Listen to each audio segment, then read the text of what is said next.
My main background is in new build property, so when given the title of disasters to go with this today, I thought, right, what's the worst thing I can think of that ever came? So this is mainly a horror story section, to be honest. So any aspiring property developers out there, please don't let this put you off. This is sort of examples of when things have really gone wrong. And so we're mainly going to sort of isolate it down into three sort of main sections: structural disasters, planning disasters, and conveyancing disasters. Obviously I've come across a few more of the latter, but I've managed to keep it to one story per bit.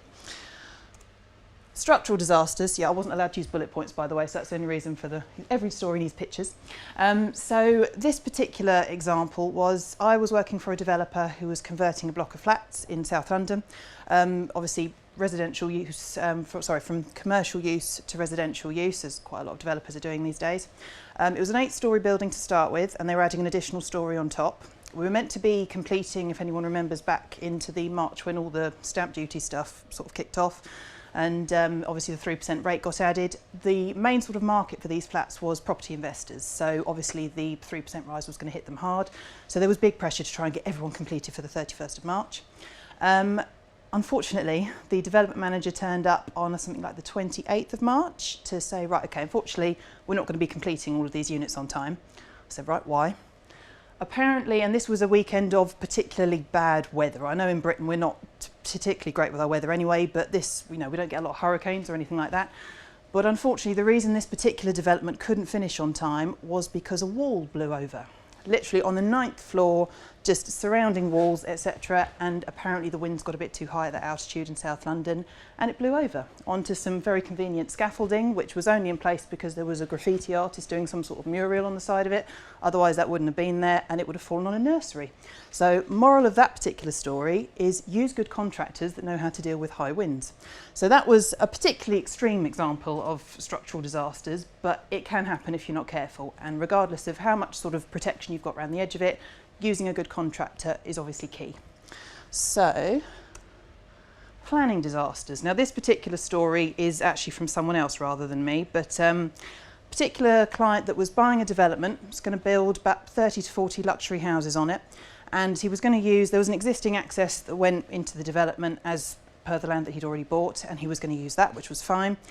Went through all the planning process, got planning permission, started the Section 106 negotiations. By the time they got to that stage, the plans had to change slightly, and it meant the access was going to be going very, very close to the boundary line. Now, the result of that meant that some of the sight lines for the services and things like that ended up actually encroaching on some neighbouring land, which happened to be owned by another developer. And he obviously just saw it and thought, right, money time. So, but as I say, going through the Section 106 negotiations, it ended up causing this particular client a lot of delays, and apparently delayed his development back by about 9 months, whilst he had to reroute the access, resubmit the planning, start all the Section 106 stuff all over again, and was an absolute nightmare. So it, pays to plan better than that. So, as I say, sight lines, etc., even if you think, right, okay, well, the houses are being built here, the access is going to be here, just be careful as to how close your boundary lines you are, because as I say, you can end up encroaching on other things. So, but eventually it all got built and it was all fine, but about 9 months later than it actually should have been. Conveyancing disasters. Now this one I actually had a bit of sort of direct sort of involvement with. Not that I caused the problem, I hasten to add, but it was a development that was finished a couple of years before my time, where I was working for this particular client. And it was a development of about 2 blocks of 15 flats, so 30 flats in total. Now, a couple of years later, people are coming to sell them on, and I always ask, as a standard inquiry when I'm acting in just normal residential conveyancing matters, to say, right, can I please have the seller sign a copy of the title plan to certify that this property is in the right location, right shape, right size, etc. And 9 times out of 10, that all comes back fine. I've had one instance where it didn't. But this particular instance, I wasn't acting for a purchaser. It was, as I say, we'd acted for the developer before. And a couple of sellers had had these plans sent to them for sales that were ongoing and said, that's not where my flat is, that's the one over the other side. And this had happened on 2 or 3 sales. So this had obviously filtered back to the developer because the development wasn't that old. And it turns out that the architect that had drafted the conveyance plans for all of these flats, the 30 flats, had got the north point the wrong way around. So all the flats were shown as mirror images of one another. Now, bizarrely, this got past the developer, it got past their lawyers, it got past the land registry, and it still made it to all these leases being granted with the wrong plans. which meant deeds of variation to change all of them, obviously instructing a new architect to do new plans for all of them and getting the North Point the right way around this time, and eventually costed the developer almost about 30 grand, changing the leases for every single flat. Obviously some of them were rented out, so they couldn't get hold of all the original owners in some instances. And yeah, was a bit of a headache. So yeah, use good architects that know which way is north. It's a fairly key one. So yeah, as I say, this is probably the shortest, sort of most depressing portion of today's presentation. The general sort of advice for this is use professionals, so use good architects, use good contractors, don't try and cut corners because it will come back to bite you later.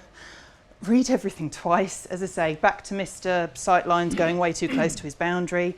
No matter how much you plan, get a lawyer involved to have a look at it as soon as you can, because it wasn't until the Section 106 negotiations, when the lawyers had to get back involved, that it all suddenly got picked up and realised.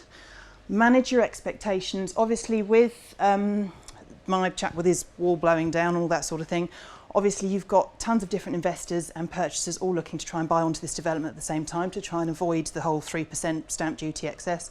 And you know how much the government likes to mess with the stamp duty rules every now and again. So that can sometimes, as I say, have adverse impacts on everyone. And as I say, the overwhelming thing, don't cut costs. Just be as careful as you possibly can be. And as I say, use the professionals because, as I say, it can come back to bite you later.